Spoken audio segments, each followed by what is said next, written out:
राम राम किसान भाई लोग, स्वागत है मेरे न्यू से वीडियो में।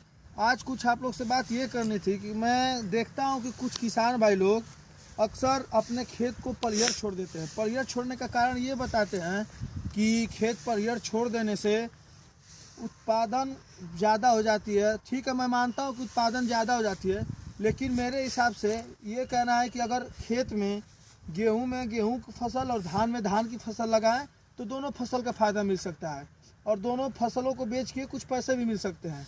मैं मानता हूँ कि अगर खेत को छोड़ दिया जाता है कि अगले फसल में दूसरा फसल लगाएंगे तो मैं मानता हूँ कि फसल काफ़ी अच्छी होती है, लेकिन इससे किसान का नुकसान भी होता है।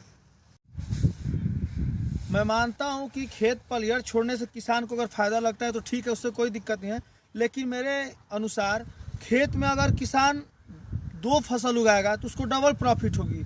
क्योंकि मैं पलियर छोड़ने से हमें नहीं लगता है कि हाँ, पलियर छोड़ने से एक ही फ़ायदा है कि अगर पलियर खेत में गेहूँ बोएंगे तो गेहूँ में उत्पादन बढ़ती है, और अगर एक ही खेत में 2 फसल होती है तो उत्पादन थोड़ी कम होती है। लेकिन अगर उसी फसल को, और एक बात और यह है कि एक ही फसल को बार बार एक खेत में नहीं बोना चाहिए, क्योंकि इससे फसल पे असर पड़ता है। क्योंकि अगर उसी फसल को दूसरे खेत में चेंज करके अगर फसल को बोया जाए तो फसल में दर भी अच्छा होता है और खेत भी अच्छा होता है। क्योंकि मैंने इसका एक्सपेरिमेंट कर चुका है। मैंने एक ही बार फसल एक ही खेत में लगातार बोने से एक चिंटू धान मैंने रोपाया था, उसमें वृद्धि बहुत कम हो गई थी, क्योंकि उसमें झुलसा रोग एक तो, और उसके जो दाने थे बहुत कमज़ोर हो गए थे। किसी एक बड़े किसान ने मुझे बताया था कि अगर इसी चीज़ को मैं दूसरे खेत में अगर रोपनी कराता हूँ धान की, चिंटू की वैरायटी थी, पान ब्रांड उसकी कंपनी थी, तो दाना भी मोटा होगा और फसल की दर भी अच्छी गिरेगी।